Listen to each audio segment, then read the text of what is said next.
Welcome to Round Roanoke, your source for what's happening in the Valley. I'm your host, Jason Lisk. If you've been to Elmwood Park in downtown Roanoke over the last couple of months, perhaps you've noticed the new sculptures along the art walk there.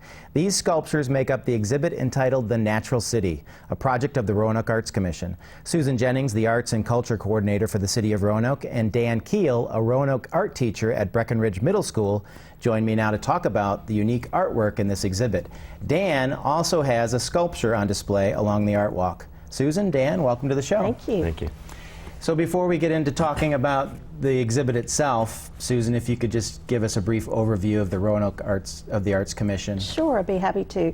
The Arts Commission is a 15-member council, city council appointed body that oversees arts and culture in the city of Roanoke. The group was formed in 1987, so it's actually been around for a while, and they oversee the public art program, the implementation of the arts and cultural plan, and the funding that goes to arts and cultural organizations from the city. Okay, wonderful. And we're talking about the public arts program Right, here today, right. and the theme of the exhibit currently on display is called The Natural City. Where did that name come from? Well, we did an update of our public art plan last year and conducted a survey in the community, and people said they most identified with the natural beauty of the Roanoke area, and they also told us they wanted more art downtown. So we looked at Elmwood Park. It's in the heart of our city, but it's a vibrant park, and we just thought the natural city was a good theme to go with. Okay. And so in this year, as you just said, it's the artwork is all in one location. Right.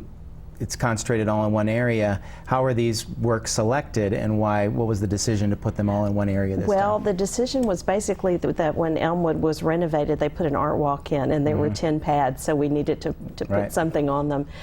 The previous, as you said, the previous two Art in Roanoke exhibits had been all around town, and we really wanted to fill those pads and concentrate and have a sculpture exhibit in one location. We put out a national call to artists, and we had a citizen selection panel that included arts professionals, but also like someone from downtown Roanoke. So whenever we do a public art call, we include citizens, community members that are within that area. And we had over 114 Wow. pieces submitted, and out of that, the panel had to narrow it down to 10. And one of those is It's Dan Dan's, Kuehl's, right. and he created a work called Leaf. Dan, tell us the inspiration for that and how that reflects the theme. Well, as an artist, a lot of times you create sketches and sketches, and when I heard that the theme was Natural City, I started playing around with different things from buildings to trees and whatnot. I really got stuck on the leaf as being something that would be a great thing to work with, and then I was actually down that area before the project was open for the submissions, and I saw on one of the pedestals a little elm leaf, and it just kind of stuck in my head. I'm like, I want to run with that.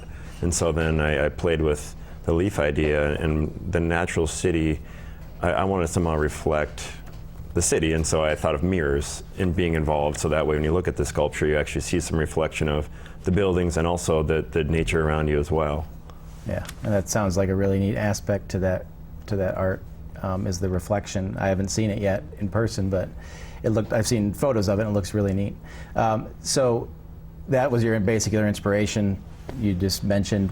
What other types of work do you do, and where can the public see it? Well, primarily I'm an art teacher, so a lot of the things I'm doing because I enjoy doing it. I want to keep being an artist. I have had some things around the area that people have seen. Back in 2007, I worked with about 65 students to put on the windows of the school administration building right by the Berglund Center. Kitty corner to it, there's a building that has some stars and the Blue Ridge Mountains. That was put on there in 2007. It's been there ever since, right along 581. And so that's something that I worked with that's probably the most visible. And then I have some work up in the rescue mission, and a big thing that I'm really excited about is when Art in Roanoke set up a sculpture outside Breckinridge, right in front of the Williamson Road Library. There was a piece there, and that's what really linked me in with Susan is an artist was installing their sculpture there, and I brought students over to meet the artist and learn about the program, and that's when I learned a lot about what Roanoke was doing publicly with art. And now at this date, one of my sculptures is there in the same spot where that artist had a temporary sculpture. And so that's something that I worked with my students on as well. Okay. So I like to do that when possible. Very cool. And Susan, quickly, we're about out of time. It's a temporary show. Right. Does the city have any plans to purchase any of these? From the first two AIR Art in Roanoke shows, we did purchase several pieces. So one thing we did was have a People's Choice Award where people got to vote on their favorite. So we'll definitely look at that favorite as a possible one that we could purchase. Great. Well, Dan, Susan, thanks for joining me today. Thank and you. Talking about this unique art walk in Elmwood Park. Thank you. The 10 sculptures that make up the current Art in Roanoke exhibit will be on display in Elmwood Park through November 2016. For more information on the exhibit, go to artinroanoke.com. Thanks for watching. I'm Jason Lisk. This is Round Roanoke, only on Cox 9.